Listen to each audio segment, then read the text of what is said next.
Hello, and welcome to the History of Rome. Episode 24, the Second Macedonian War. Last time, we ended with the Roman victory over Carthage in 202 BC, leaving Rome as the undisputed master of the Western Mediterranean. After nearly 20 years locked in a massively destructive conflict, one might assume that the Romans would take some time off. After all, the demise of Carthage left no real challenge to the Roman hegemony in the West, and there was an abundance of new trading opportunities, lands to settle, farms to rebuild, and families to grow. Why not enjoy the fruits of their newfound dominance and retire peacefully to country estates to grow olives and sip wine? Beat the swords into plowshares, as it were, and leave the battlefield unstained with Roman blood. At least for a little while. A generation? Maybe? Not likely. Immediately after winning the West, the Romans wasted no time leveraging their newfound big boy status and embroiling themselves in the cutthroat world of Greek power politics. The rationale behind an intervention in the East is obscure, and at first blush doesn't seem to make a whole lot of sense. The Romans had no long-standing ties in Greece and no true investment in the region. As I've mentioned a few times, the Adriatic divided the Mediterranean into two worlds. The Romans had finally won control of their half. It seemed strange that they would risk what they had just achieved by suddenly launching themselves into the middle of a game they'd never before competed in or stood any real chance of winning without immense effort. But history is what it is, and rather than taking a breath, the Romans moved east as a first step towards capturing the whole of the Mediterranean, a feat never before accomplished, and since the fall of Rome, a feat never again repeated. Roman intervention in Greece was precipitated by a fateful pact between two men who would command the armies opposite the legions in the coming decades, Philip V of Macedon and Antiochus the Great of the Seleucid Empire. The eastern Mediterranean was still very much living in a post-Alexandrian world, and the dominant kingdoms jockeying for position had grown from the satrapies established by Alexander's generals. Egypt was ruled by the descendants of Ptolemy, Syria and Persia were ruled by the descendants of Seleucus, and Macedon, the birthplace of the great general, was re-rising to a position of power under Philip V after years caught up in dynastic struggles. In 204 BC, as Scipio was launching his expedition against Carthage, Ptolemy IV of Egypt died, leaving his 6-year-old son as heir. Seizing quickly on the leadership vacuum in Egypt, Philip and Antiochus agreed to jointly exploit the situation and move against Egyptian holdings in Asia Minor and Syria. The idea was simple: attack quickly on two fronts and conquer what territory they could. Around the same time Scipio was dictating terms to the Carthaginians, Antiochus moved south towards the Red Sea, and Philip moved east, attacking Thrace, the territory west of the narrow sea lane that links the Aegean and Black Seas, called the Hellespont in ancient times, and today called the Dardanelles. This joint action immediately upset the apple cart of Greek power sharing and sent the kingdom of Pergamum, which lay on the east side of the Hellespont, into a tizzy. Attalus I, king of Pergamum, smelled absolutely nothing good coming from an alliance between Philip and Antiochus. Attalus's kingdom in Asia Minor bordered both rival powers. It was not hard to divine where the two allied kings would look next when they were done stripping young Ptolemy of his inheritance. But luckily, Attalus had built up invaluable goodwill from the ascendant Romans, who were just coming off their big win over Carthage. Attalus had been amongst those allied with Rome against Macedon during the First Macedonian War. Along with the Aetolians, Attalus had helped keep Philip's attention firmly in Greece, and the Romans understood the role this played in their ultimate victory over Carthage. Or at least Attalus hoped they understood, because it was time for them to repay the favor. Pergamum, allied with the island kingdom of Rhodes, was for the time being holding its own against Macedonian encroachment. But in 201 BC, official envoys were sent to Rome to plead for aid. The Roman Senate, while not forgetting their friendship with Attalus, still sent the Greek envoys away without the promise of aid. They had just come off a costly war with Carthage. Now was not the time to go plunging headlong into Greece. But elements within the Senate argued for immediate action. Philip had been moving for years against Rome, and if his ambition was allowed to proceed unchecked, when his attention inevitably turned back to the west, he would come knocking that much richer and that much stronger. If Rome was worried about the cost of a war today, think of what the cost would be tomorrow. It was agreed then that envoys should be sent to Greece to take the temperature of the locals and reassess whether the Romans needed to take a stand now or whether they could afford to wait.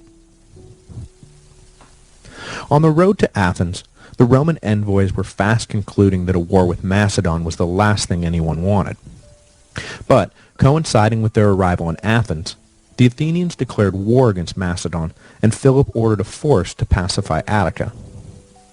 Meeting with Attalus and ambassadors from Rhodes and Athens, the Romans decided to issue an ultimatum to Macedon: clear out of Greece and come to terms with Pergamum and Rhodes, or deal with the consequences. The Macedonian force in Attica retreated, and the message was taken to Philip.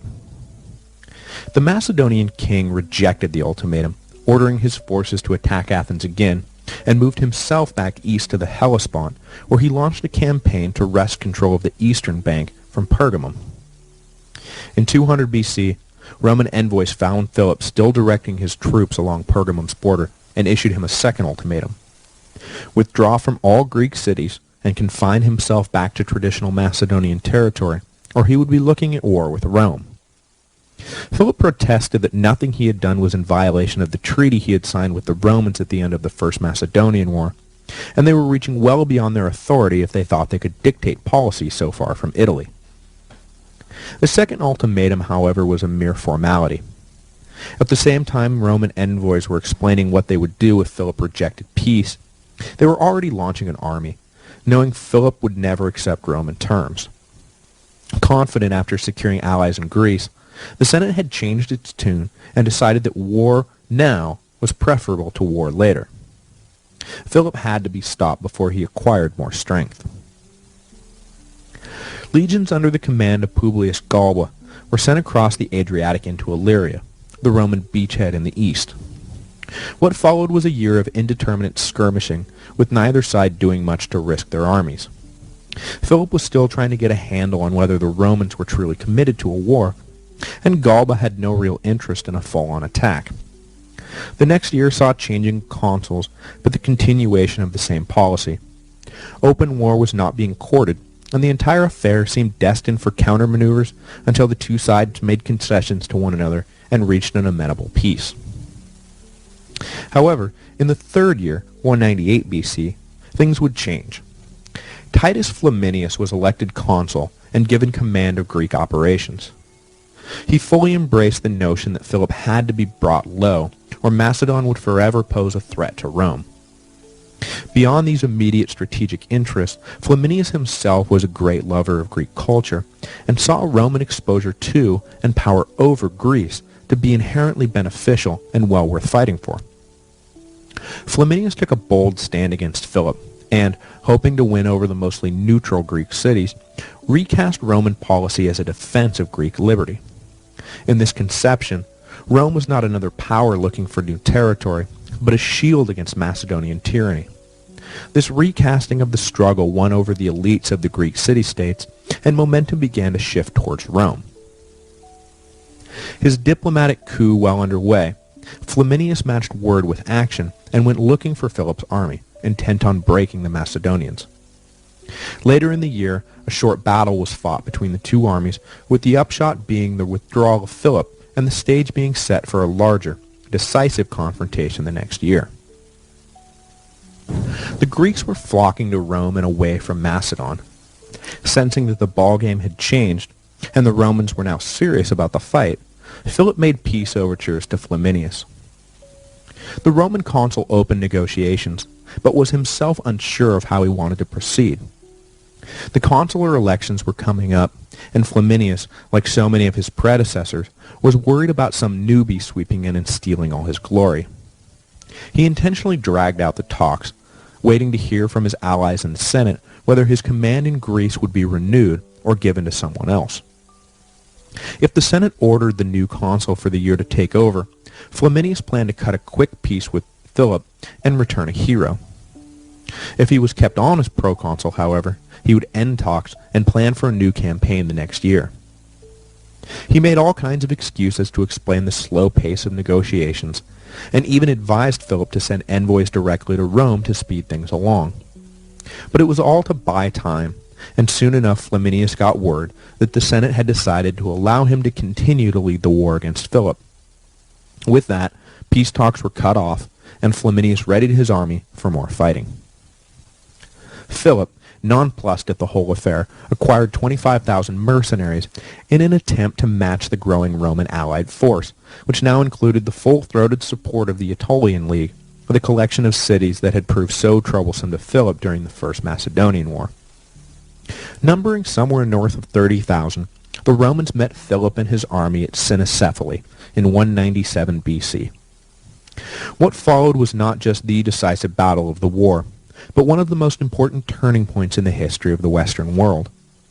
The waxing of Rome and the waning of Greece was confirmed that day as the maniple system of the Roman legions decimated the Macedonian phalanx. It was one thing for Rome to defeat other Italians and Gauls or Spaniards and North Africans, but Greece had been the home of the premier military powers of the ancient world: Alexander the Great, Sparta, the navy of Athens. All were ahead of their time and irresistible forces on the battlefield. It was unthinkable for the Greeks to lose in battle to foreigners, and yet, at the end of the day, Rome stood triumphant, and Greek liberty, despite Flaminius's clever propaganda, was snuffed out once and for all. As I mentioned in episode 14, the Romans had taken the phalanx and modified it to be more maneuverable, more versatile, and allow for independent lines of attack. All of these advantages would come into play at Cynocephali. The battle itself came about by accident. In 197, Flaminius marched north from Thebes into Macedonian territory looking for Philip. The two armies encountered each other and fought a brief skirmish, but each pulled out to reprovision and find better ground to fight on. By sheer luck, both armies headed in the same direction looking for provisions. However, the Cynocephali hills divided the two, and they were unaware of each other. The next morning, some of Philip's troops became disoriented in an early fog and marched over the hills. The Romans noticed this sudden appearance of the enemy, and Flaminius ordered some of his cavalry, Numidians now fighting on the side of Rome, to pursue the Macedonians. The cavalry stumbled across Philip's main force, and Flaminius ordered 2,000 troops to press an attack on Philip's camp, forcing the Macedonians to pull up into the hills en masse. After driving off the Roman expeditionary force, Philip ordered his troops to come down a ways from the hills and form in the rigid line of a phalanx for battle. Flaminius had by this time lined up his own troops and led the Roman left personally against the Macedonian right, which was led by Philip. The Macedonian right, with the high ground in their favor, was proving more than a match for Flaminius, but the Macedonian left was having a difficult time lining up on the broken ground, and the Roman right was able to smash through the line before it was formed. At this point, an unnamed Roman officer, on his own initiative, ordered a group of maniples under his command to wheel around and attack the rear of Philip's army. Trapped in their phalanx, the Macedonians were unable to turn to face this new threat, and as soon as the new Roman force hit, the battle turned from a fair fight into a slaughter. Philip was able to slip away, but his army was decimated. The Roman maniples, which formed quicker on rough terrain and were capable of independent action, proved superior to the Greek phalanx, which was only effective on the right terrain, and even then, only if given enough time to form properly. And, of course, once a phalanx was flanked, that's all she wrote. The structural advantage of the Roman maniple system was the decisive element of the battle, which in time would come to symbolize more than just a tactical victory, but mark a critical turning point in history. In a clever move born out of necessity, Flaminius announced that the Roman legions would not garrison Greece. Greece was free, he declared, much to the relieved ears of the Greeks. The truth was that the Romans had not the men nor the money to occupy Greece, but of course the Romans sold the absence of an occupying army in the loftiest moral terms. The Greeks, proud of their historical liberty, were more than happy to go along with the Roman story, and thanked Flaminius for setting them free. It would prove to be a peculiar form of freedom, as the Romans had no intention of just allowing the Greeks to go off and do whatever they want. To the Romans, a freed slave still had obligations to his former master. The Greeks, who thought they really were free, began to chafe under the demands from Rome for tribute. The tension between the allegedly free Greeks and the Romans would boil over soon enough, and after 50 years of sporadic fighting, all pretenses would be lifted, and Greece would be incorporated as a collection of provinces. The honeymoon period did not last long, and next week, the bitter Aetolian League, denied territorial concessions during the peace negotiations with Philip, would call upon the last best defender of Hellenistic power, Antiochus the Great, to enter Greece and free them from their not yet official bondage. The war with Antiochus would draw the Romans further east, where they would run smack into an enemy they thought they had driven off forever, Hannibal the Great and Terrible. Hello, and welcome to the History of Rome. Episode 25, the Syrian War. Last week, Rome was drawn into the thick of Greek politics and emerged from its brief war with Philip of Macedon, the leading power west of the Aegean. The hero of the Second Macedonian War, Gaius Flaminius, had declared Greece free from foreign interference, to the great joy of the proud Greeks. However, it was a peculiar form of freedom, as Flaminius did not seem to count Rome amongst the foreign powers Greece was free from. Soon enough, the Greeks would begin to look sideways at their liberators, who were fast becoming occupiers. A faction of Greeks, fed up with the Roman presence, would look across the Aegean to the only other power in the Mediterranean who could possibly expel the Romans, the Seleucid Empire of Syria, led by Antiochus the Great. Trouble began in 195 BC, the year after Flaminius's declaration.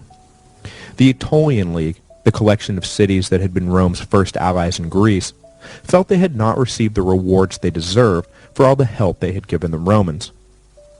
All their aid for Rome had been given with the assumption that once they helped clear out Macedon, the Aetolian League would be handed control of Greece, with Rome withdrawing into the role of silent partner. But the generous Romans had not punished their Greek enemies at the bargaining table, and had left the existing power structure in place, granting the Aetolians no more control than they had prior to the war against Philip. Rome was well aware of the Aetolian grievances, and was also well aware that the Aetolians were entering negotiations with Sparta to form an alliance that could then offer itself to Antiochus if the Syrian king agreed to launch an anti-Roman offensive. Hoping to preempt an alliance, Flaminius led a force against Sparta and easily overran the outnumbered Greeks. The move was a tactical victory in the sense that it forestalled an Aetolian-Spartan alliance, but strategically the move backfired, turning Greek public opinion against Rome. If Greece was free, why was a Roman army attacking Sparta? If Greece was free, what was a Roman army doing here in the first place? The public relations crisis only ballooned from there. Friends of Rome in Greece were fast becoming an endangered species. At the same time Rome moved against Sparta, envoys, including the leading citizen of his day, Scipio Africanus, were sent to Antiochus in Syria to convince him to keep out of Greece. The Roman delegates announced their policy of Greek freedom and ordered Antiochus to stay on his side of the Hellespont. Antiochus was amused by these demands, pointing out that if Greece was so free, what were the Romans doing there? It was a fair point, and the Romans had no real answer for it. Antiochus sent the delegation away, telling them flatly that Roman demands regarding Greece were as absurd as Antiochus dictating policy to the Romans in Italy. They would each do well to mind their own business. But before the cordial visit passed into open antagonism, Antiochus greeted the Romans with all the honors due a visiting power. Present also, as a guest of Antiochus, was Hannibal, the scourge of Carthage, now living with the king in exile. In one of the most interesting face-to-face meetings of the ancient world, Scipio and Hannibal found themselves present at a banquet together. Scipio, perhaps needling Hannibal a bit, asked the Carthaginian casually who he thought were the greatest generals in history. Hannibal replied that he placed Alexander first, a choice Scipio heartily seconded. Next, Hannibal, needling the Romans back a bit, announced that Pyrrhus was his choice for second greatest general of all time, pointing out his succession of victories against the Romans. Hannibal then boldly declared that he put himself third on the list. Scipio, who was preparing for the satisfaction of Hannibal acknowledging that he was the better general, was shocked at the choice. How could Hannibal claim he was better than a man who had beaten him? As a way of reminding Hannibal of the outcome at Zama, he asked Hannibal, "And where would you stand if you had actually, beaten me?" Hannibal replied that had he beaten Scipio, he would place himself even above Alexander. A backhanded acknowledgment that beating Scipio would have indeed been a major accomplishment, but that the Roman general did not merit a place amongst the very best of all time. Scipio nursed his wounded ego, no doubt, by remembering that he was dining with the king of Syria as a leading representative of a great power, while Hannibal was dining as little more than a beggar. Who's the best general now, sucker? At the conclusion of the meeting between Syria and Rome, the two powers were at loggerheads. Both sides were being goaded by their allies in Greece to fight it out. The Aetolians were begging Antiochus to drive the Romans out of Greece, and the kingdom of Pergamum was egging Rome into attacking its neighbor Antiochus. Hannibal told the Syrian king he would gladly lead an invasion of Italy himself if given the troops and supplies. But no direct confrontation was forthcoming, so the Aetolians decided to press the issue by launching simultaneous attacks on 3 Roman allied Greek cities, each of which would serve as a safe point of entry for any Syrian army. They were repulsed in 2 of the cities, but welcomed by the citizens of Demetrius, who were fed up with the Roman presence. This action, coupled with the fact that the Romans were showing signs of stepping back from Greece, convinced Antiochus that the time was ripe for an invasion. He gathered 10,000 troops and sailed for Demetrius. When he arrived, however, 2 facts became immediately apparent. First, the Aetolians had painted a somewhat misleading picture of the reception Antiochus would receive. Greeted not as a welcome liberator, Antiochus was treated as just another foreign invader and found the gates of Greece closed to his army. Second, Roman interest in Greece was waning only as long as no other power stepped into the vacuum. The arrival of the Syrians triggered an immediate Roman response. 2 legions were mustered and sailed for Epirus, where they landed and began a march straight for the invaders, who were camped on the Aegean coast. At the same time, the Achaean League, a rival confederation of the Aetolians, declared for Rome and joined the legions. Antiochus and his 10,000 were facing an army that had grown to more than double that size.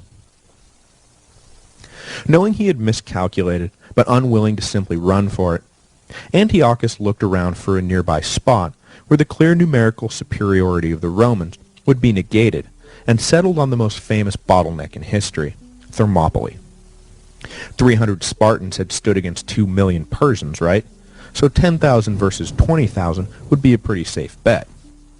Except the Syrians were not the Spartans, the Romans were not the Persians, and everyone and their mother knew by now that there were ways of getting around the narrow pass. It may have looked good on paper, or I guess I should say papyrus, but when the Romans arrived, this battle of Thermopylae had none of the luster of the original. Roman victory was quick and decisive. Antiochus fled back across the Hellespont, and the Romans, smelling blood, came fast on his heels. The one lasting legacy of this battle of Thermopylae was the entrance of Cato the Elder onto history's stage. The man who would dominate Roman politics for the next 50 years made a name for himself leading the charge around the rear of the Syrian army that proved to be the critical maneuver of the battle. Cato, the great conservative of his time, would be the leading defender of old Roman virtue and find himself constantly at odds with Scipio Africanus, who represented the modern Roman man, Hellenized and worldly. Cato fought a losing battle against the evolution of the Roman character, but was idolized by future generations who longed for the simple stoicism of a now largely mythical golden age they held out in contrast to the modern corrupt state they lived with. In 190 BC, adopting a clearly aggressive stance toward Antiochus, the Romans elected as consul Gnaeus Scipio, the brother of Scipio Africanus, and sent the two brothers to Greece to pursue what policies they would. The Scipiones, notoriously bold, did not waste time and took their armies across the Hellespont, leading the Romans into Asia Minor for the first time. As this was occurring, in the south, Hannibal, who had for reasons of court jealousy been left out of Antiochus's general staff, was relegated to commanding a small fleet of ships engaged with the Roman ally Rhodes off the coast of Asia Minor. The great commander, whose talents were clearly wasted, was unable to pry victory from the jaws of defeat and found himself routed by the Rhodesian navy. Who knows what would have happened if Antiochus had allowed Hannibal to lead his forces into Greece, or placed him at the head of the army that was about to be annihilated by the Scipione brothers. Maybe Roman inertia would have proved too much to overcome, but then again, maybe the Carthaginian general could have played a role in keeping the Romans bottled up in the west. Certainly, leaving Hannibal on the bench was not a move that served Antiochus well. The decisive battle came at Magnesia, on the border between Pergamum and Syria in modern-day Turkey, where Antiochus had gathered 70,000 Syrian and mercenary troops. Against this force marched 50,000 Italians and a mixture of Greek allies.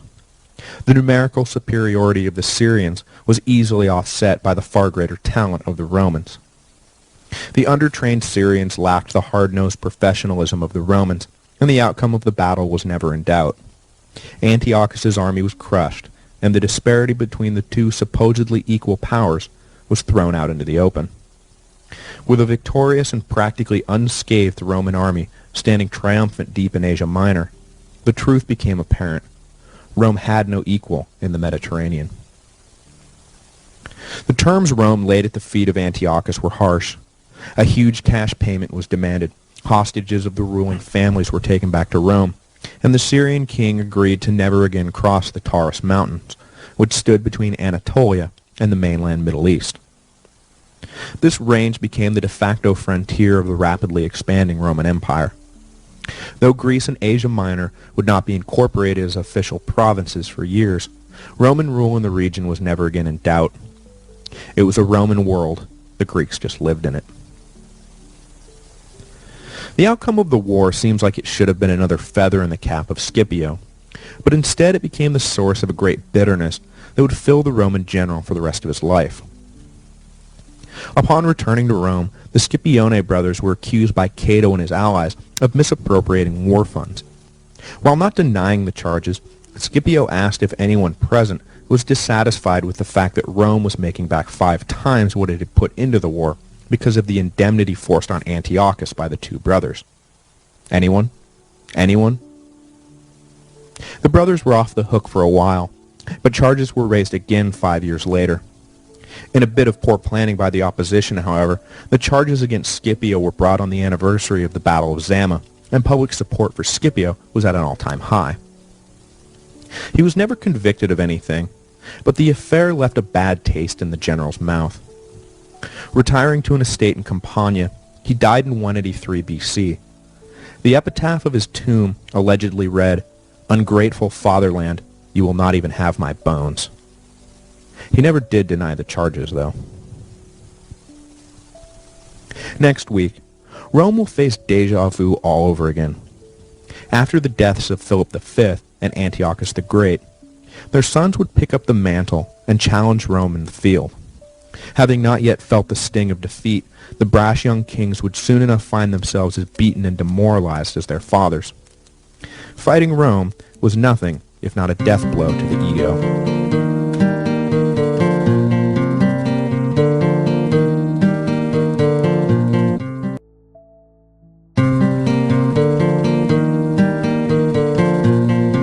Hello, and welcome to the History of Rome. Episode 26, the Third Macedonian War. Having soundly beaten Macedon and Syria, the last two major powers in the east, Rome was now the dominant force in the Mediterranean, a distinction it would hold for the next 700-odd years. In the years after the Syrian War, the Romans were wrapped up with Gallic revolts in the Po Valley and persistent unrest in Spain. Though these territories had been officially conquered, the Romans found it as difficult to maintain their position in these territories as it had been to establish it in the first place.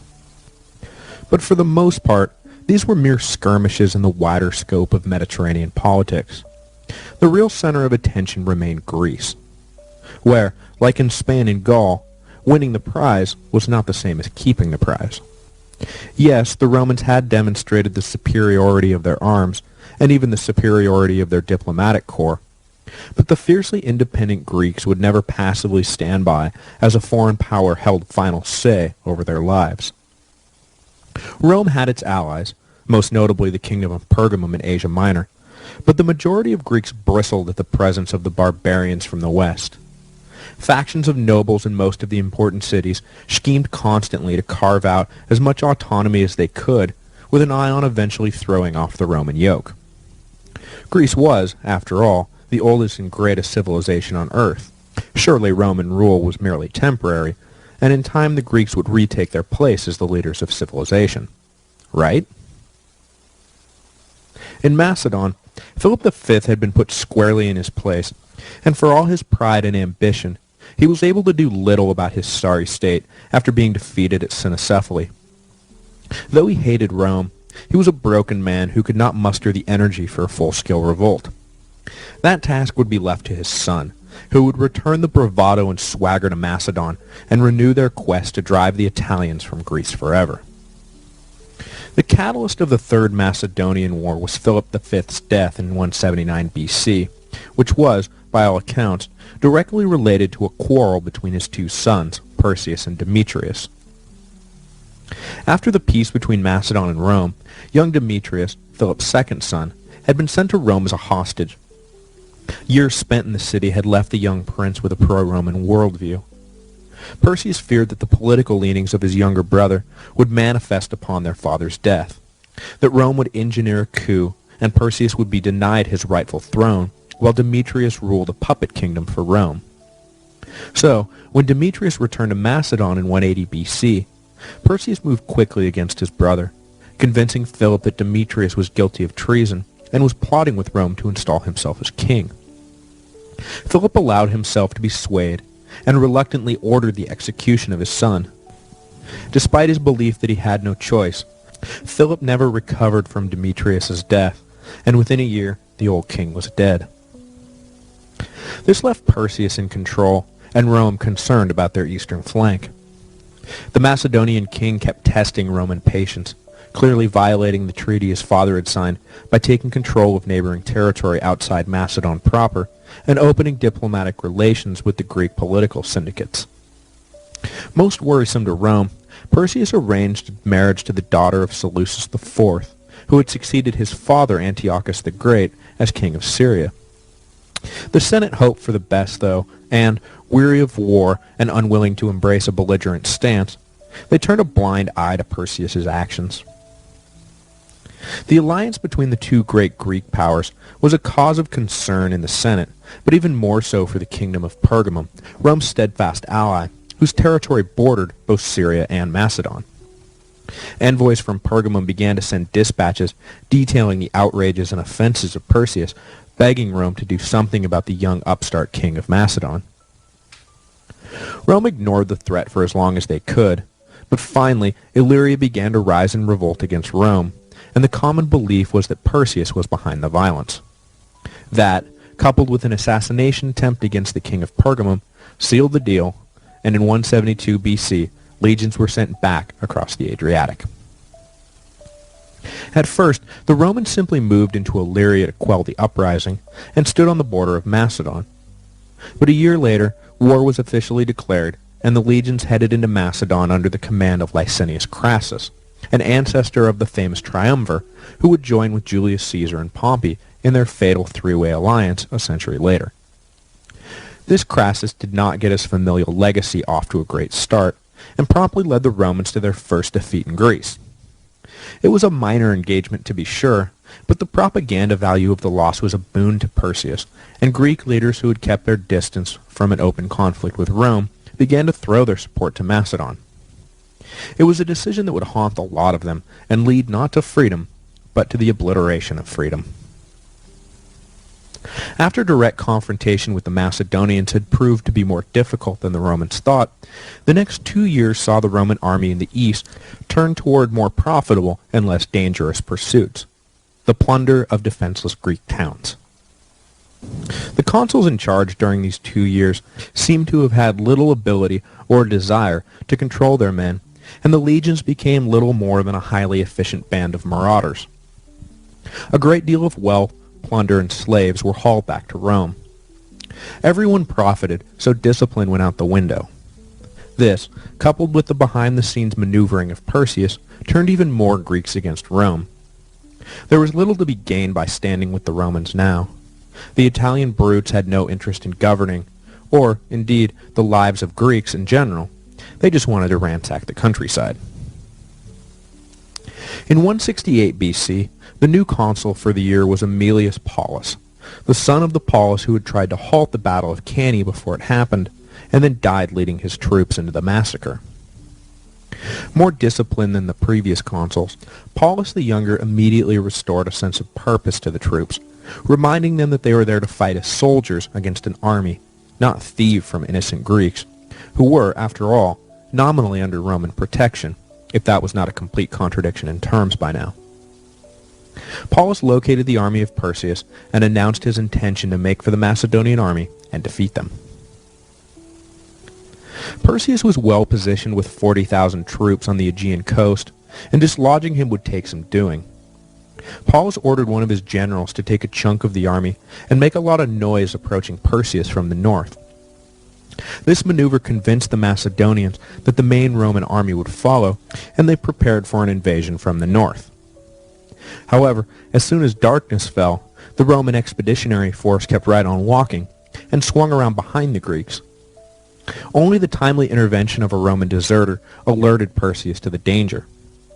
12,000 Greeks were sent down to block the Romans coming up now from the south, but they were driven back in disarray. Realizing he was being encircled, and unsure of where the rest of the Romans actually were, Perseus broke north out of his fortified position, and set himself up near the village of Pydna, where the open, flat country would ensure the proper deployment of his phalanx. Having flushed out his prey, Paulus immediately recombined his force and marched to meet Perseus. After spending the night camped across the plain from each other, the two sides rose the next morning, eager to have it out. According to legend, Paulus, facing east, stalled his deployment until the afternoon, when the sun would be in the eyes of the Macedonians.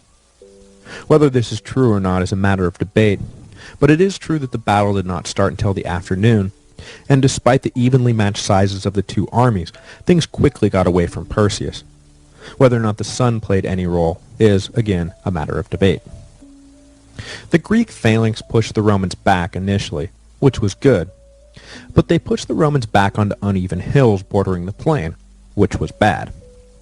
The phalanx began to splinter, and the Romans were able to send individual maniples through the breaks in the Macedonian line, and not so much flank the Macedonians as eat them from the inside out. The Macedonian left disintegrated, and Perseus fled with his cavalry.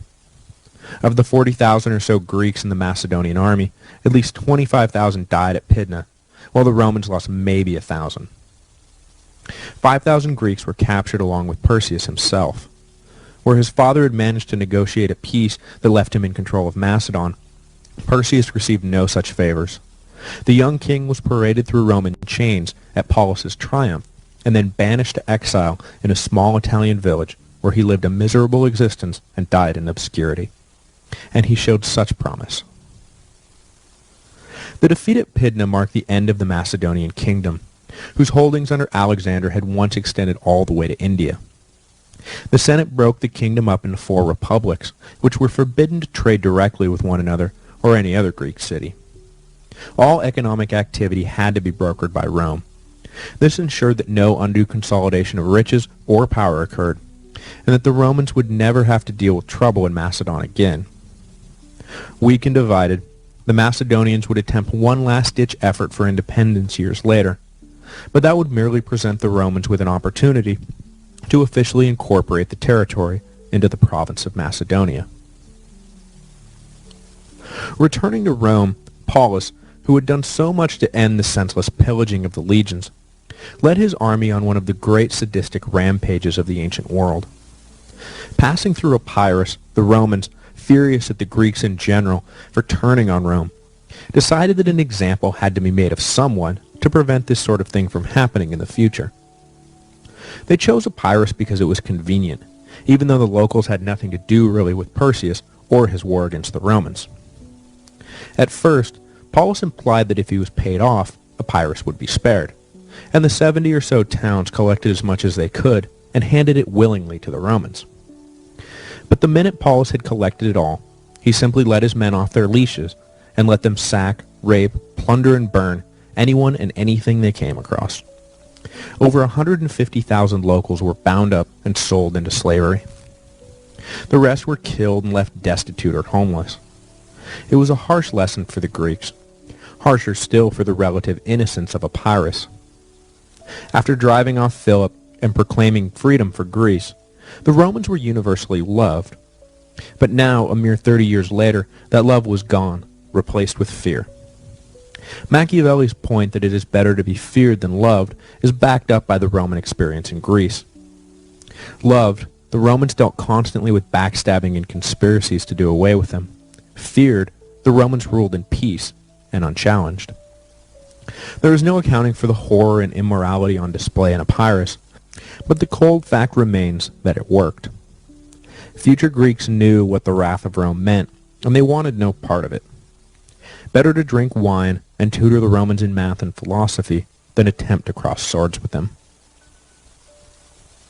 One of the other legacies left to us by the Roman victory in the Third Macedonian War was the transportation of a great number of Greek hostages to Rome, including a young scholar named Polybius.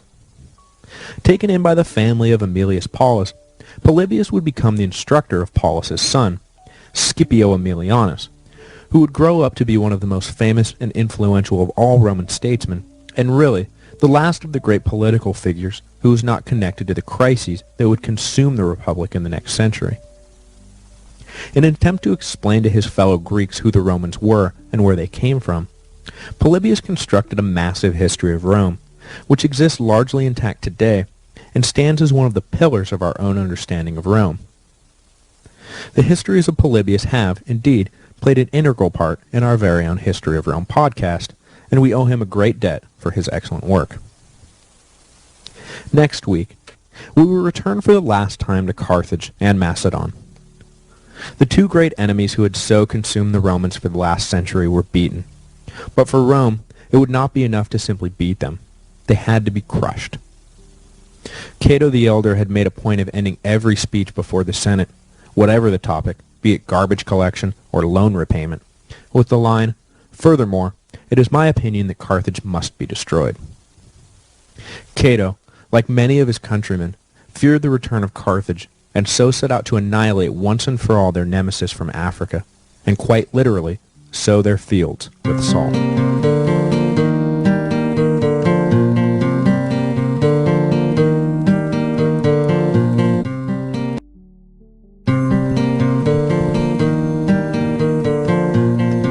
Hello, and welcome to the History of Rome, Episode 27, Mopping Up. For the last 100 years, Rome had been consumed by two major theaters of war, North Africa and Greece. The struggles against Carthage and Macedon had become intergenerational affairs, and now the grandsons and great-grandsons of the men who had initially declared the wars donned their armor to finally finish the job. The years just after 150 BC would mark the end of resistance on both fronts. Not that the final act played out the same in both theaters, however. In Greece, a pretender to the Macedonian throne would openly court conflict, whereas in North Africa, the Carthaginians did everything they could to prevent another war with Rome. In both cases, though, the results would be the same, and in the watershed year of 146 BC, both Carthage and the great Greek city of Corinth would burn to the ground after being lit by Roman torches. There would be no more mistaking who ruled the Mediterranean. In that year, the Roman Empire was truly born. In the years leading up to 146, Greece, the dominant focus of Rome for the last 50 years, still existed in a state of relative independence. The Romans did not wish to garrison the whole country, and hoped that the example made of Epirus would instill in the Greeks a self-control that would leave the Romans free from military costs in the east. It was not to be, however. The dream of Greek freedom burnt as bright as ever, forcing the Romans to conclude that there could be no half measures in Greece. Trouble began in 150 BC when a pretender to the Macedonian throne named Andriscus appeared with the intention of reuniting Macedon and throwing the Romans out. He claimed to be the son of vanquished Perseus and the grandson of Philip V, the last great king of Macedon. Without a strong Roman military presence in Greece, Andriscus followed the path of his alleged father and started to push the boundaries of Roman patience.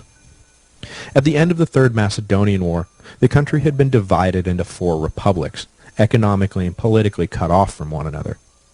Andriscus worked to secretly reunite the territories and began forming an army to deal with inevitable Roman pushback. However, with efforts in his home territory moving slowly, Andriscus took what soldiers he had and marched south, conquering Thessaly, and then returned to Macedon with some momentum, which he was able to use to unite the 4 republics under his banner. Rome did not look kindly on this and sent a force to deal with the revolt. But the Romans underestimated the resistance they would face, and the small expeditionary army was repelled by the Macedonians. Andriscus was starting to feel pretty good about himself, but his success was made possible only by the disinterest of the Roman Senate and an ineffectual response. Reports of the Macedonian victory changed all that, and a new army was sent, this one at full strength, and under the command of a brilliant general named Quintus Metellus. That he would soon be called Quintus Metellus Macedonicus should let you know that Andriscus's luck was not long for the world.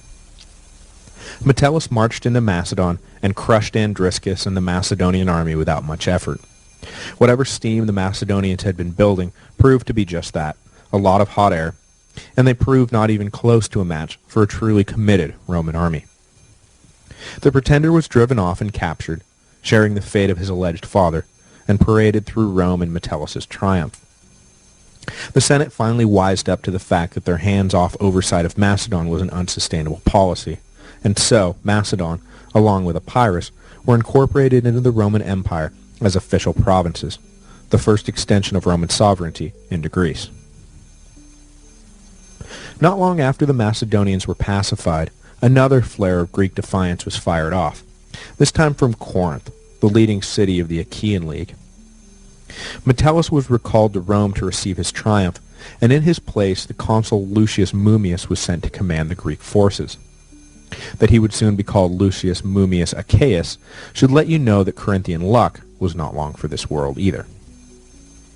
In an absolutely brutal display of power, Corinth was besieged, overcome, and burned to the ground. The men were slaughtered, and the women and children sold into slavery. The razing of Corinth marked the total ascension of Roman power in Greece. In a few years, the territory would join Macedonia and Epirus as full Roman provinces. Greek freedom was a dead issue. Running concurrently to the events in Greece, and one of the principal reasons for the initial indifferent response to Macedonian agitation, was the last act of the great struggle with Carthage. Unlike the Greeks, however, the Carthaginians were simply minding their own business when the Roman Senate decided Carthage must be destroyed. After the Battle of Zama, the war party in Carthage was ousted from power, exemplified by the exile of Hannibal. The Carthaginians at heart were merchants and traders. Prosecuting endless wars of empire was not really in their genetic makeup. The period after the Second Punic War was, for the Carthaginians, a return to their true calling, making lots and lots of money. Forced by Rome to dissolve its army, Carthage found its ledgers now free of an enormous yearly debit. The money was invested in more productive endeavors that actually produced a monetary return. Soon Carthage was riding high, economically at least, which filled the Romans with a mixture of envy and dread. Unwilling to relieve the Carthaginians of their debt and the subservience that came with it, the Romans rejected offers for the war indemnity to be paid in one lump sum, a sum that the Carthaginians could now easily afford.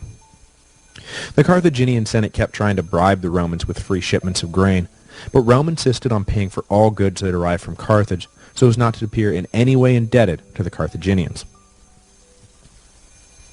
Now, during these years, the dominant political power in North Africa had become Numidia, led by the loyal Roman ally Massinissa, who had been with them since the final days of the Second Punic War.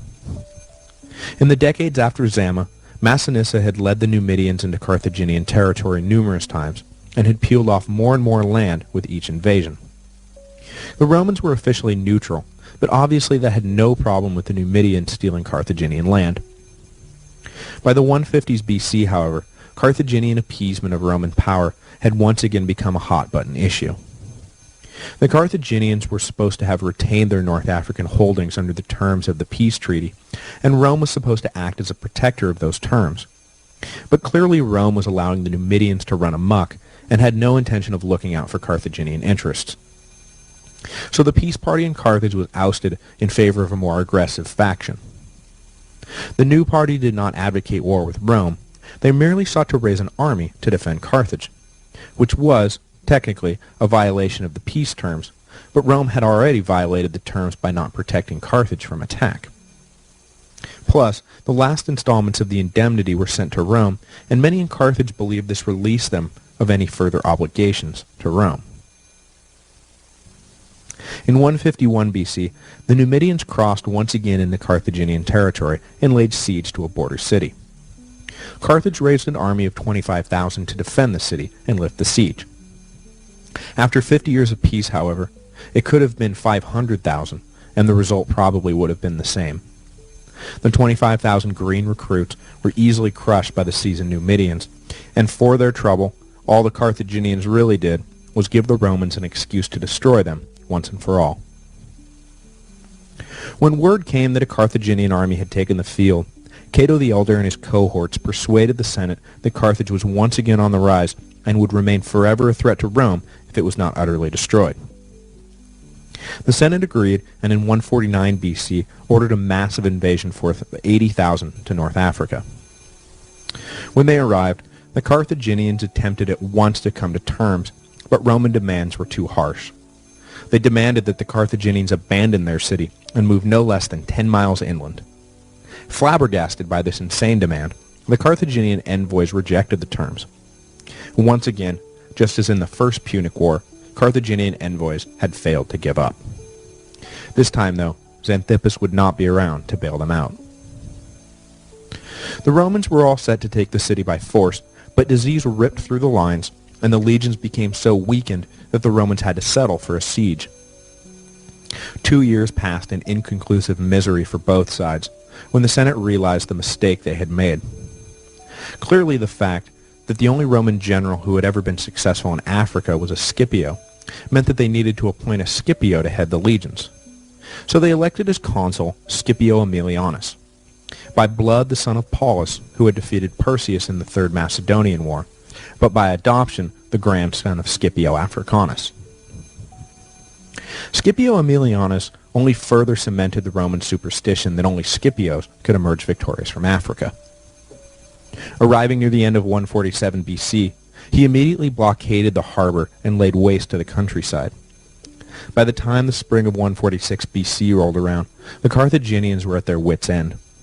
But again, Roman terms began and ended with the abandonment of the city, and so, despite their desperate situation, the Carthaginians continued to resist. Finally, Scipio ordered a full attack, and the walls were breached. What followed was 6 days of intense street fighting, as the Carthaginians forced the Romans to fight for every block. The overmatched Carthaginians were finally pushed back into their citadel, and the Romans ran loose in the city. By this point, of the 700,000 citizens of Carthage, only about 50,000 remained. Everyone else was either dead, enslaved, or had fled. The great city was in the midst of its death throes. Finally, the citadel was breached, and the last of the Carthaginians were captured or killed. Against his own wishes, but acting at the Senate's instructions, Scipio set fire to the city, which, according to legend, took 10 days to burn. Survivors, of whom there were too many to take back to Rome as slaves, were forced to live with the mandate they had fought so hard against. Carthage was not to be rebuilt, and no settlements were allowed within 10 miles of the coast. The days of life at the vital hub of Mediterranean trade was at an end. It was a life of meager subsistence for the descendants of a power that had once upon a time nearly destroyed the Roman Empire. According to further legend, the Romans then plowed the fields around Carthage with salt so that nothing could ever grow there again. The story only emerged in later years, so it is doubtful that it actually happened, but the account gained widespread acceptance and served as a cautionary tale for future generations. Along with the burning of Corinth, the destruction of Carthage was forever offered as a possible scenario to people who resisted Rome. These are not idle threats, the Romans would remind their enemies. This is our history. Now, where would you like us to stick that garrison again? With overseas provinces sprouting up all over the place, in Sicily, in Spain, Africa, and Greece, the Roman Empire as we think of it was beginning to form into its recognizable shape. With Carthage destroyed and Greece pacified, there were no great powers left to really challenge Rome's dominance. Tribes in Spain would harass the Romans endlessly, and Gallic hordes remained a constant threat. But for the most part, the hard part of winning the empire had been completed. It is at this point, and I like to mark 146 BC with a mental pushpin, that the Romans lost a critical unifying force, a worthy opponent. From this point forward, Roman competitiveness and ambition began to turn inward, and many of its leading citizens began to look for enemies to fight not outside of the empire, but within it. In the years after 146, Rome would be consumed with internal strife, from the class conflicts egged on by the Gracchi brothers, to the revolt of the Italian allies, to the civil war between Marius and Sullus, and then the greater civil war between the Caesars and the Senate. Roman history would return to the Italian peninsula after years abroad. There will of course be excursions back to Africa and into Gaul with Julius Caesar, but the long period of a unified Roman people holding fast against foreign threats is at an end. Next week, we will return to the city and take stock of the situation. How were the plebeians faring? How much land did the great landowners now own? Was the Senate a representative body at all anymore, or had it become a law unto itself? Rome was now rich and powerful. To what lengths would men go for a piece of it? What was the result of the massive influx of slave labor into Italy? By the way, if you answered a Best Supporting Actor for Peter Ustinov to that last one, you're right. So strap into your seats. The next 100 years are going to be quite a roller coaster.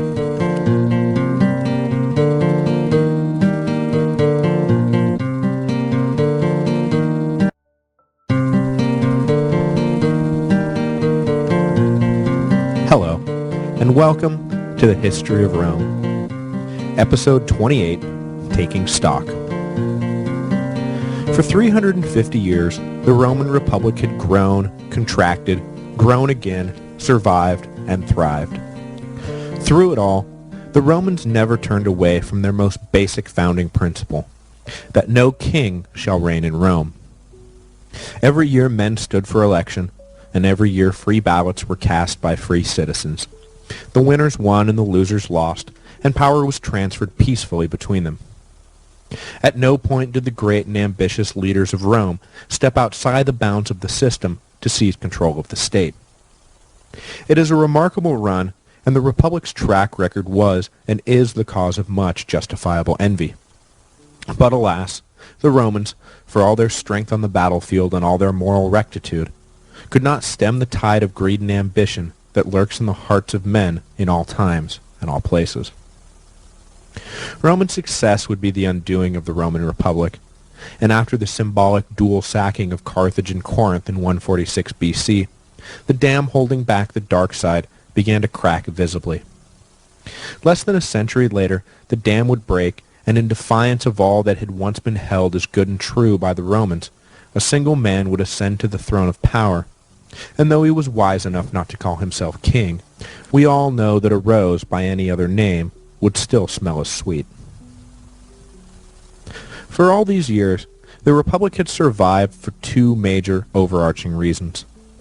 The lower-class plebeians had not been so impoverished that they were driven to violent revolution to improve their material lot in life, and the upper class was unified enough that their internal rivalries did not spill out into the public sphere.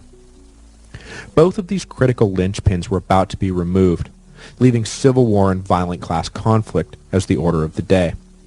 And both linchpins were pulled by the very same hand: victory overseas. The Romans, in addition to the entire peninsula of Italy, now controlled Sicily, Sardinia, North Africa, Greece, Macedon, and Spain. All those subject lands provided the Romans with wealth never before imagined, slaves in the hundreds of thousands, and endless opportunities for personal enrichment. One might imagine that with such an abundance flooding into Rome, that there would be far less internal conflict, not more.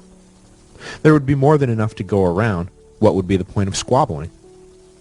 The problem, though, was that all the new wealth was winding up in the hands of the already wealthy elites, and some became so rich that in effect they considered the cohesion of the state less important than they had in the past.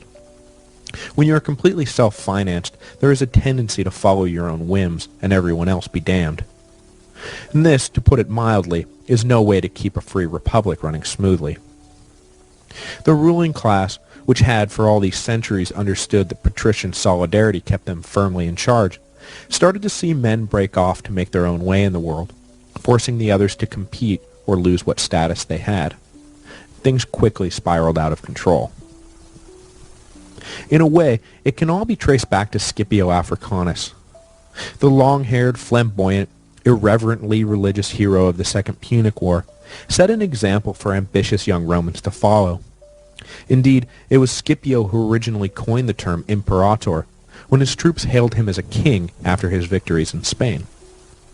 Scipio, like Augustus, was savvy enough to distance himself from all talk of monarchy, but the cult of personality he encouraged set the tone for future threats to the Republic. And after being dispatched to the east to deal with Antiochus, Scipio also showed later Roman leaders how to form independent power bases and self-finance a good old-fashioned power grab. A long time ago, I briefly touched on the idea that class struggles in Rome never manifested on strict economic lines because of the entrenchment of the client-patron model of civic relations.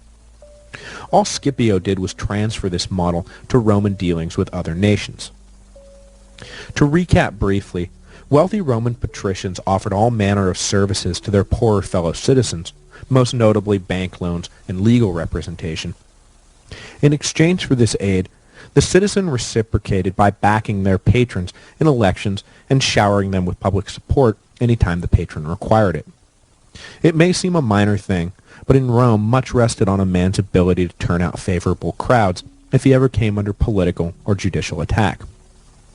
The client-patron relationships endured through generations and wound up providing many of the social services we now ask of the state, the equivalent of healthcare, welfare, and old age pensions. These bonds were strong enough to bind families to voting against their own immediate interest in favor of their patron's chosen policy. Not to jump ahead, but when a conflict between rival patrons heated up, each had an army ready to fight blindly for their man. All Scipio did was extend this principle to his overseas dealings, leaving behind him a wake of noble families in Spain, North Africa, and Greece, personally loyal to him rather than the Roman Senate per se. Indeed, it was the source of all his troubles with Cato after the Scipiones returned from the east having defeated Antiochus. Scipio had granted favors to the Syrian king in exchange for certain monetary tribute, which, on the one hand, was obviously bribery, but on another, it was simply an extension of the client-patron model. Could a patron deny his client a favor? Why, it would be rude to do such a thing. Flaminius, after pacifying Greece, took the same attitude, and soon Roman aristocrats stationed overseas began to cultivate complex networks of foreign clients, which brought enormous prestige to the Roman aristocrat in question. Slowly but surely, patricians stationed in the provinces began to outpace their fellow elites in terms of wealth, power, and fame. Almost overnight, the game had changed. Other patricians were forced to keep up with the Joneses or risk being left behind, and competition was fierce for the critical overseas appointments that afforded these newfound sources of status. Cato and his faction were hyper-aware of the danger this posed to the state. If some amongst the patricians became more equal than others, then the cohesion of the ruling class would fall away, and they would all end up poorer men at the end of the day. It may even lead, horror of horrors, to the plebeians taking advantage of the situation and imposing reforms on a divided ruling class. Sumptuary laws were even passed, making ostentatious displays of wealth a crime. It was an attempt to erect a superficial facade strong enough to cut the dangerous competition for riches to a minimum, but it was nearly impossible to enforce, and plus, everyone knew how much everyone was making anyway. No law about what material your shirt could be made of was going to change that. So on the one hand, Rome's emergence as the dominant political force in the Mediterranean would have disastrous consequences for the ruling class. Too much money went to the heads of too many young men, and immediate personal ambition took the place of long-term political stability. On the other hand, it also had disastrous consequences for the average Roman in the street, or at least the average Roman in the field. The backbone of the Republic had always been the free citizen farmer-soldier, the man who owned enough land to meet the property requirements for service in the legion, who would fight or farm depending on what his country asked him to do. But after conquering half the known world, these citizen soldiers came home to find that Italy had been transformed, and they were left out in the economic cold. In the years after the conquest of Greece, the large landowners began to buy up neighboring farms. Sometimes the smallholders sold willingly, sometimes they had to be persuaded, but the upshot was that more and more land was owned by fewer and fewer families. Of course, large estates were nothing new to Rome, but even if the title was held by some patrician, he needed free men to till the earth, and if it wasn't quite as satisfying a life, at least a poor farmer could get along. But that was all about to change. After sweeping through Spain, Africa, and Greece, the legions brought home with them slaves. Slaves by the thousands, then the tens of thousands, then the hundreds of thousands. Suddenly, the largest state owners did not need free Roman citizens for the planting, or for the harvest, or really for anything. Now slaves ran the farms, and tilled the soil, and carried the bushels. The profit margins were outrageous. How could a savvy patrician pass up the opportunity to reduce his labor costs to zero? Besides, his rival in the Senate was doing the same thing, so Senator Smith just had to keep up with Senator Jones.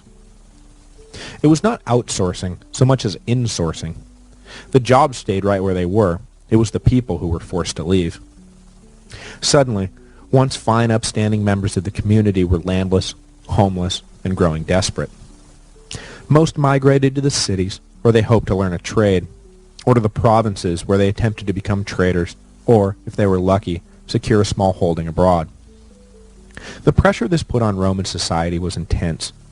Certainly a few sold their farms for a hefty profit and found a new line of work, but most simply fell on hard times. The Roman economy, which had once been merely supplanted by slave labor, was now a full-blown slave economy, and the free citizens struggled to stay afloat. One of the most important consequences this had for the Republic was the makeup of its army. I will talk more about this when we get to the episodes about Marius and his mules, but the property requirements that men had to meet in order to be enrolled in the legions were fast becoming unattainable. If the requirements were what they had been in Camillus's time, the Romans would be marching out an army consisting of a dozen or so young nobles. Out of necessity, the requirements were lowered and lowered again to keep the legions at full strength. But with more and more families pushed off the land, it was difficult to keep up. Finally, around 100 BC, the property requirements were eliminated, and the recruiting offices were thrown open to any man who wished to join. Of course, the soldier, lacking any other means of enrichment, would have to be paid. And pay was dependent on his commander's ability to secure booty. And if a commander got really good at seizing booty, there were thousands of morally flexible, armed Romans who would flock to his banner. This wasn't about leaving behind the plow to fight for the family plot anymore. This was mercenary work in the guise of state policy. And it did not take long for the facade to fall away. The properties that had bound the Roman Republic together were coming unglued. The Senate, which had risen to a state of political preeminence during the long years of the Second Punic War, was deaf to the ill winds that were blowing. Each senator was caught up in their own quest for personal glory. What cash crop should I plant this year? Sure, famine is beginning to rear its ugly head, but I hear olives are fetching a fine price in Athens.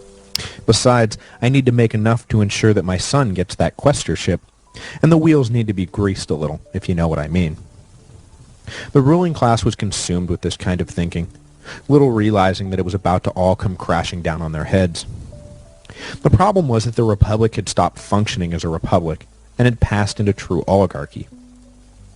But the people had not forgotten what they once had, and were fast becoming desperate enough to use any means necessary to get a piece of the pie back.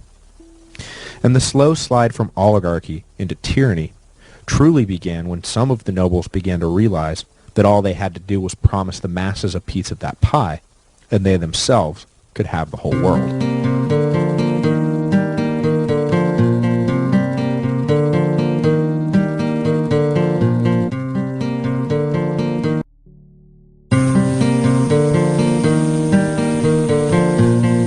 Hello, and welcome to the History of Rome, Episode 29, Tiberius Gracchus.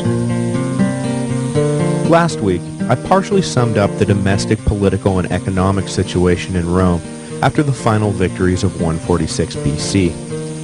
With the destruction of Carthage, Rome transitioned from what we now call the Middle Republican period into the Late Republican period. And even if you know nothing else about Roman history, you probably know that the late Republican history was a time of intense turmoil.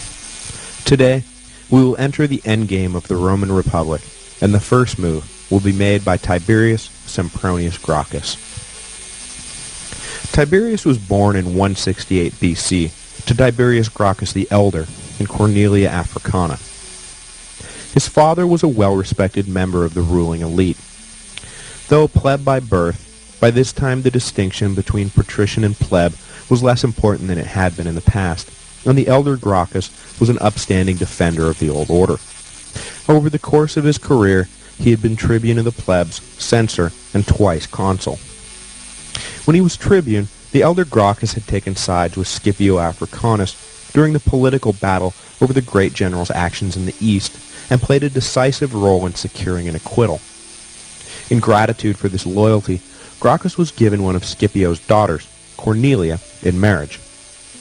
The match was unusual for the age difference, Gracchus at this point being 45 and Cornelia only 18, and also for the fact that there seemed to be genuine affection between them, something that was usually lacking from the political marriages of the upper class. Gracchus the Elder died in 154 BC when young Tiberius was only 14. Even up to that point, the father had spent much of his life in service to Rome and was a rarely seen figure at the family estate. The education of the boy, as well as his brothers and sisters, was overseen by Cornelia, who in later years would be honored as the living embodiment of the true Roman woman, the dutiful daughter of Rome's greatest general, the wife of a consul, and mother of two of the most famous politicians in history. Her frugality and sense of honor and familial duty were lauded for years, and in time she passed from being a living person into a sort of Virgin Mary figure for later Romans. She had 3 children survive into adulthood: Tiberius, his younger brother Gaius, and their sister Sempronia, who would wed Scipio Aemilianus, sacker of Carthage and the dominant political force of his day. It is not an understatement to say that this particular nuclear family may be the most politically connected in Roman history. The career of Tiberius the Younger began in Carthage when he was attached to the staff of his brother-in-law, and also, I should mention, uncle by way of adoption, Scipio Aemilianus. According to the legend, Tiberius was the first man over the walls of Carthage when the North Africans finally fell to Rome. It goes without saying that this story maybe, just maybe, is an embellishment created later by Tiberius's political supporters. After serving in North Africa, Tiberius was stationed in Spain, which had yet to be incorporated as an official Roman province. I believe I mentioned earlier the irony that Spain, being one of the first territories outside Italy the Romans moved into, was also one of the last to be officially pacified. During this particular period, the 130s BC, there was trouble around Numantia, and Tiberius served in the legions dispatched to break up a revolt. The resulting campaign was a complete disaster, however, and in 137 BC, 20,000 Roman soldiers were captured. Tiberius brokered a deal with the Spanish to secure the freedom of the legionnaires, but when the terms were brought back, the Senate rejected them out of hand, issuing a public rebuking of Tiberius for the dishonorable treaty he had brokered. Critically, the call to reject the treaty came from Scipio Aemilianus, making the rejection personal and embittering. I mentioned last week that after 146 BC, the ruling class began to lose their cohesion. The incident between the Senate and Tiberius Gracchus was an early indication of things to come. Though he was officially plebeian, Gracchus was clearly in the ruling party's camp.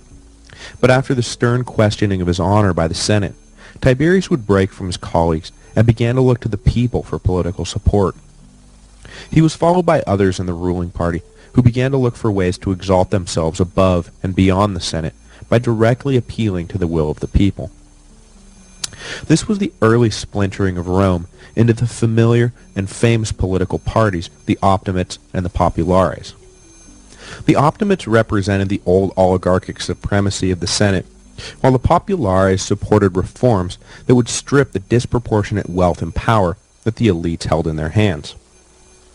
Looking for good guys and bad guys in this division is nearly impossible. During the civil wars, it was the Optimates, Cicero among them, who were the defenders of the Republic, while the Populares advocated for Caesar. But for all their platitudes about republican virtue, the Optimates were interested merely in protecting their own position, not about protecting republicanism per se. Defenders of freedom and liberty were everywhere in word, and nowhere in deed during the final century of the Republic. For the next 5 years, Tiberius watched the lot of the Roman people go from bad to worse. Their farms were being bought up, slaves were taking their jobs, and a revolt in Sicily had brought critical grain importation to a standstill. All of this left the average Roman desperate and impoverished, and it left Tiberius Gracchus with a golden political opportunity. In 133 BC, he stood for election as one of the 10 plebeian tribunes for the year. Upon election, Gracchus embarked on one of the most ambitious and controversial tenures in Roman history. It probably would have been the most ambitious and controversial tenure in Roman history had it not been for his brother's even more ambitious and even more controversial tenure a decade later. At the heart of Tiberius's popularity was his calls for aggressive agrarian reform. With all the eloquence his upper-class education afforded him, Gracchus made common cause with the lowly disenfranchised farmer. As I noted last week, the largest states in Italy were growing larger by the day. Tiberius proposed to put a cap on the amount of land that a man could own. The proposal was wildly popular with the people, but how would Tiberius ever get the measure passed by the Senate, who not only hated the bill, but also the man who proposed it? Tiberius sidestepped this problem with a solution that only further enraged the Senate. He would simply bypass them. There was nothing in the law that said measures proposed in the people's assemblies had to be brought to the Senate for approval. It had just been a long-standing working custom. So when Tiberius was elected tribune, he simply made his pitch to the people and figured the rest would take care of itself. Unfortunately for Gracchus, though, by law, any one of his tribunate colleagues could veto the measure, and this was a law, not merely a custom. So the Senate tapped an ally, a tribune named Octavius, who vetoed the measure. No amount of fist-pumping or hand-wringing or demagoguery could change the immutable fact that if another tribune vetoed a proposal, it was a dead issue. Tiberius moved that Octavius be voted out of office, but before that could happen, the vote had to be approved, and Octavius vetoed that too. So Tiberius made a fateful move, ordering his supporters to physically remove Octavius so he could no longer hinder the proceedings. Even Tiberius' supporters worried about the heavy-handed treatment of Octavius. A tribune was, and had been since the inception of the office, sacrosanct, and by law no Roman could lay a hand on a tribune. Only the immense popularity of Gracchus with the people allowed him to commit this utter sacrilege. Tiberius then took things one step further and announced that he was going to veto every bill in sight until he got his way. Even the most trivial measure was cut off without debate. Tiberius brought Rome to a complete standstill. The Senate, seeing the ease with which Tiberius had been able to physically manhandle a state officer and wishing to get the business of business moving again, allowed the reform bill to pass. A 3-member commission was established to oversee the redistribution of land, consisting of Tiberius, his younger brother Gaius, and, inexplicably I know, Appius Claudius. I did a double take myself when I first learned that an Appius Claudius was on the side of a radical populist, but it's true. Tiberius had married the man's daughter, and in the department of strange bedfellows, this Appius Claudius did not join the family business of defending patrician rights with his every word and deed. The three sat down and began doling out land. They turned first to the land in Italy that had been held by soldiers who had been killed in battle. Supposedly that land was supposed to revert to the people, but enterprising senators had been occupying the unclaimed plots. The Agrarian Commission set about breaking the plots up and redistributing them. It is estimated that roughly 75,000 new farms were created in that year. Unfortunately, lacking a proper budget, the entire endeavor was marked by inefficiency, confusion, and yes, corruption. Soon enough, though, the question of Italian land took a back burner to an even hotter question. King Attalus III of Pergamum, nephew of the long-standing Roman ally during the Macedonian Wars, Attalus II, died in 133 BC, and, sensing that a dynastic struggle and inevitable Roman conquest would follow, the king willed Pergamum, which is today western Turkey, to the Roman people. The windfall was greeted by cheers in Rome, but pretty soon the question arose as to what exactly the king had meant. The Senate assumed that as responsible stewards of the state, that the land fell under their jurisdiction and would be parceled out and governed by the consuls and proconsuls of the ruling class.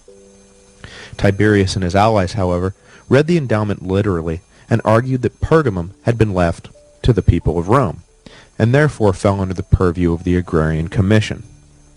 Rome was in the midst of a land crisis and had been handed the answer to all of its problems on a silver platter: settlements for everyone. But by again taking his proposal directly to the people and bypassing the Senate, Tiberius was playing with fire. The enmity between the Senate and Tiberius was deeply personal at this point. It is impossible to know which policies were pursued because they were thought best, and which were pursued simply to poke the other side in the eye. The Senate, incensed, decided that the wisest course of action would be to simply wait. Tiberius's year in office would soon be up, and once the shield of sacrosanctity was lifted, they would have their revenge.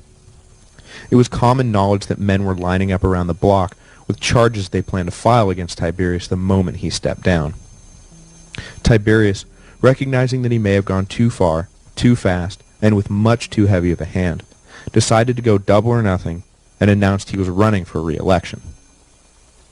This was in clear violation of the proscribed annual term limit, but Tiberius pushed ahead, arguing that if the People's Assembly saw fit to return him for another year, who was anyone to deny them that right? This was the last straw for a small cabal of conservative nobles who decided that it was time for Tiberius to go. Led by Tiberius's own cousin, and Octavius, the deposed tribune, a group of armed patricians descended on a public rally for Tiberius and ordered the people to disperse and cut off their support for this illegal candidate. The calculated fighting words did their work, and a fight broke out. In the ensuing riot, Tiberius was targeted and clubbed to death. When told of the death of his brother-in-law, Scipio Aemilianus reportedly quoted the Odyssey, saying, "So perish all who do the like again." Tiberius Gracchus had gotten the late Republic off the ground with a bang. His extremism re-energized class struggles that had been dormant for centuries. The reactionary patricians, wrapped up in their own personal disdain for Tiberius the man, failed to see that he fronted a reform movement that had more than its fair share of legitimate grievances. Much of the time they failed to even pay lip service to the suffering of the common Roman family, and succeeded merely in engendering further division. In their stubborn refusal to let go the old order, they practically guaranteed it would be smashed apart. On Tiberius's head, however, was the subsequent wholesale abandonment of long-standing traditions that had bound the state together by ambitious politicians. The removal of the tribune Octavius was an unprecedented move and, for better or for worse, laid bare before Rome the reality that their laws and traditions were just words, and that they could be broken with impunity if supported by a loud enough mob. The sacrosanctity of the tribunate went all the way back to the secession of the plebs in the first generation of the Republic hundreds and hundreds of years ago. If such a long-standing tradition could be cast aside in the name of political expediency, what did the Republic really have to stand on? It left the Romans without any guidelines, markers, rules, or boundaries. The next century would unfold as little more than a political free-for-all. Power was everyone's ultimate objective, and might, henceforth, was the sole decider of right. Next week, we will meet Tiberius's younger brother Gaius, who sought to outshine his brother not just in the breadth and depth of his reform, but in the unflinching way he willed himself to power.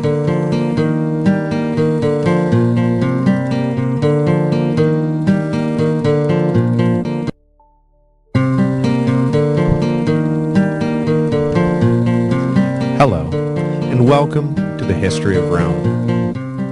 Last week, we discussed the career of Tiberius Gracchus, whose extreme populism helped kickstart the century of civil strife that would be the Republic's undoing. This is not to say that Tiberius was to blame for the downward spiral, but he certainly staked out a position that forced the Senate to stake out a reactionary counterposition, and it was this polarization, not one side or the other necessarily, that eventually led the Roman people to the safe and comforting arms of Caesar Augustus. Hot on the heels of that #1 summer blockbuster, Tiberius Gracchus, Man of the People, came its sequel, Gaius, Revenge of the Gracchi.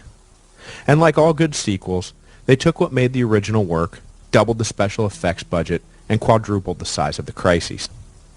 If protagonist Tiberius had to save the city, Gaius would be tasked with saving the whole world. What I mean to say by all that is that Tiberius entered office focused on the single issue of agrarian reform and met his downfall running for an illegal second term. His brother would pick up the baton on agrarian reform, but also add a whole slate of other populist reform measures. And where Tiberius failed to win his second term as tribune, Gaius succeeded and met his own downfall seeking an unprecedented third term. The sequel always has to be bigger, better, and go further than the original. It's just good marketing. Gaius was born in 154 BC, the same year his father died.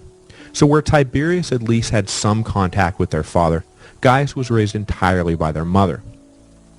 He was destined to live his life in the footsteps of his brother, who was 14 years his elder.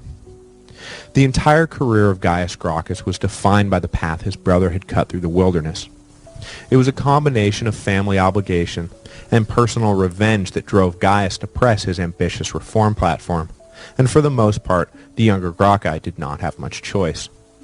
The supporters of Tiberius and the legions of clients that had built up around the family expected him to carry on the legacy, and Gaius simply could not turn away from those expectations.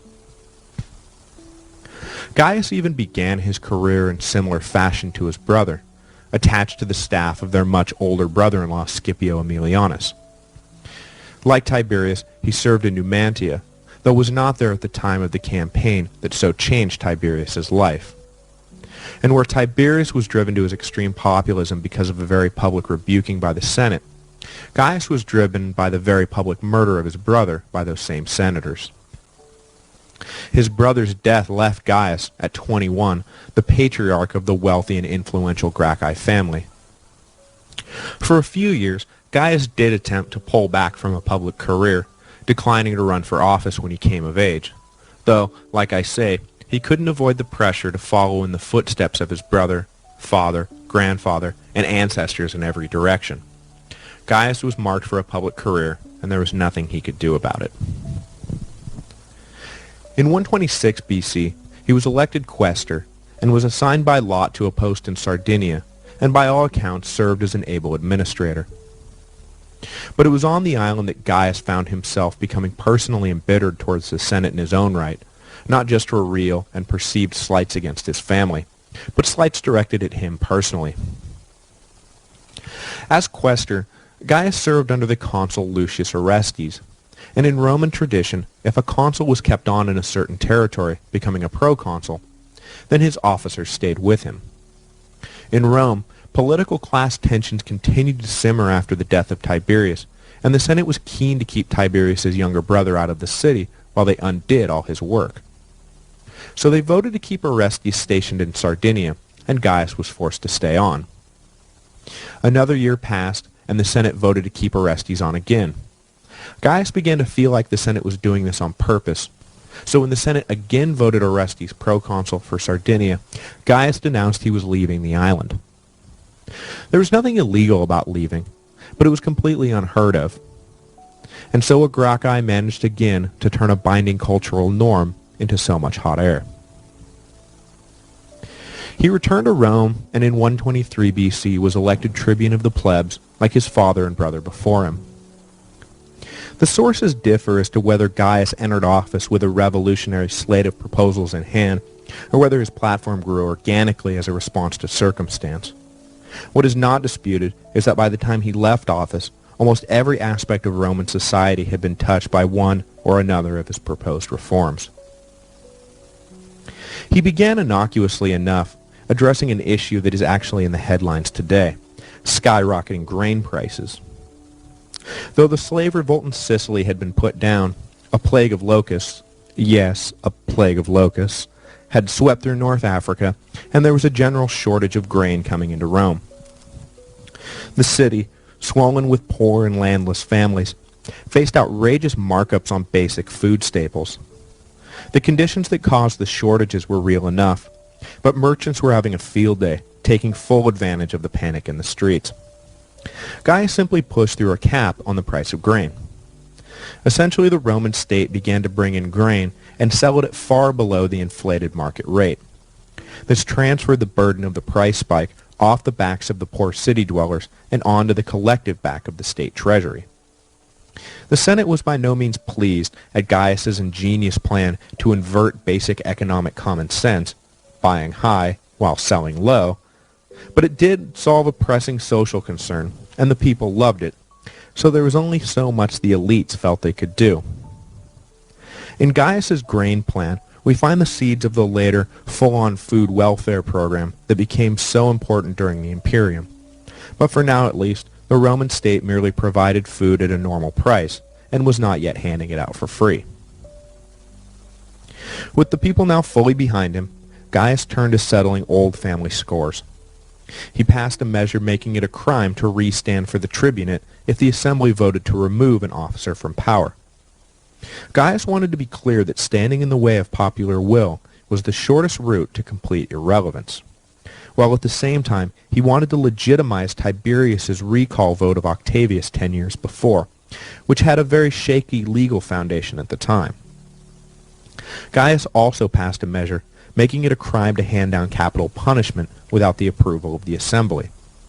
This measure was aimed directly at an ex-consul named Laenus, who had overseen the trials and executions of many of Tiberius's associates in 132 BC after the elder Gracchi was killed.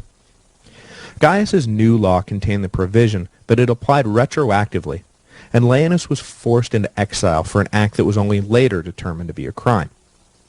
In most countries today, these kind of ex post facto, or literally after the fact, laws are explicitly prohibited as being an obvious source of mischief. Old scores settled, Gaius returned to what had made his brother so popular to begin with: agrarian reform.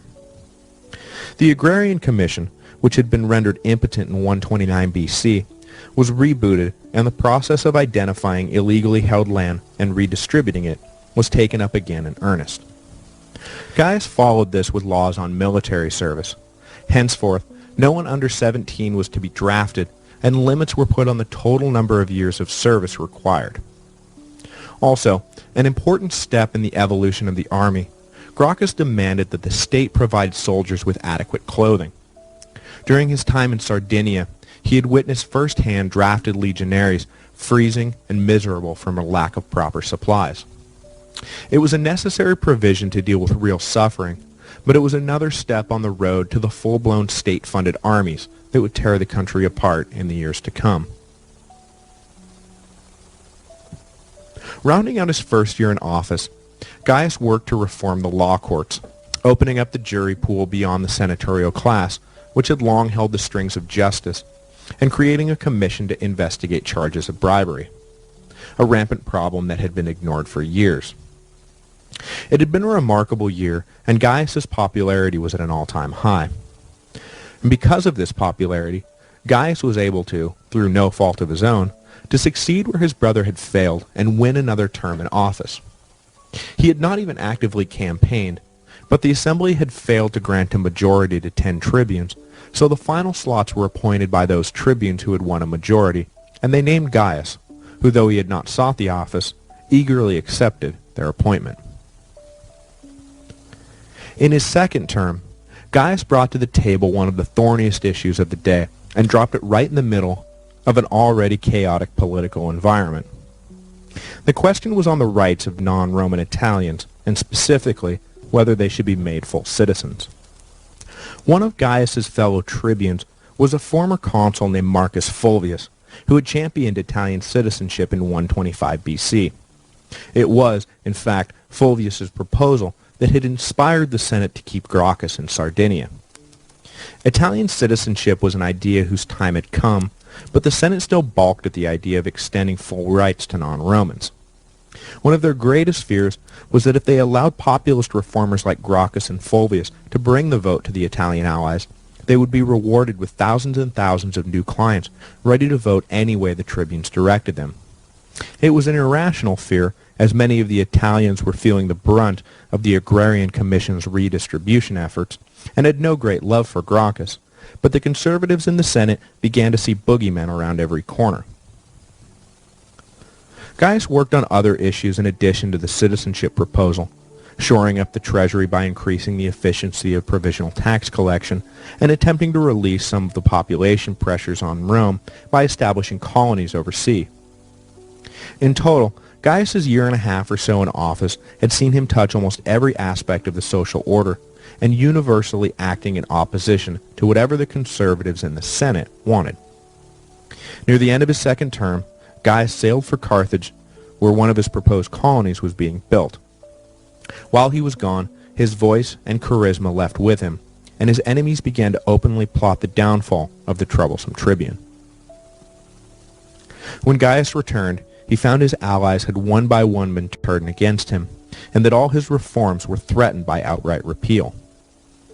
The only option Gaius felt he had available to him was to tempt fate and do the only thing more unthinkable than serving as tribune for 2 terms, serving for 3 terms. This time, though, his support amongst the non-senatorial elites was at an all-time low, as a mixture of bribes and threats had done their work. Gracchus was forced to fully embrace the persona of man of the people, and hoped that he would be able to drum up enough votes to win. He moved from his estate on the Palatine Hill down into a local slum, and began, with the help of his Greek speechwriters, to launch into full-throated populist campaign mode. He even went so far as to tear down a set of risers the wealthy would view an upcoming gladiatorial match from, because they blocked the view of the commoners.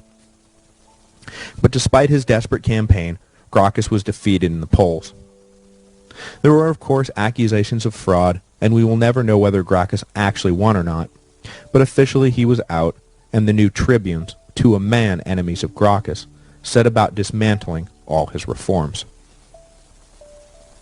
Gracchus and his colleague Fulvius made the fateful decision to muster a series of public demonstrations against repeal that took on an increasingly violent and seditious overtone.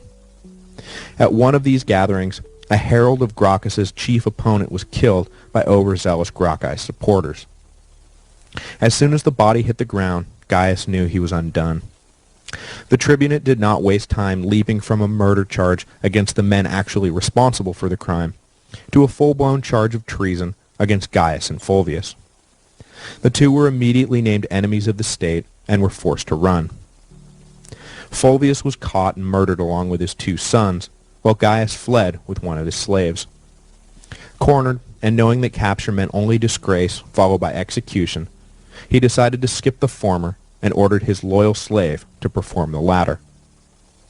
A murder-suicide later, they were both dead, and just like that, the Gracchi, who had so dominated Roman politics for the last decade, were gone. Tiberius and Gaius Gracchus left an indelible mark on Rome and changed the character of its society forever. Whatever the hopes of their political opponents, the Gracchian reforms could not simply be undone. It would take too much violence to remove citizens from their newly created farms, and besides, the negative press would be far too much to overcome. Of all his proposals, the only one to truly die was the matter of Italian citizenship. That would be tabled for another 30 years and require a full-blown revolt before the Italian allies were treated as equals within the state.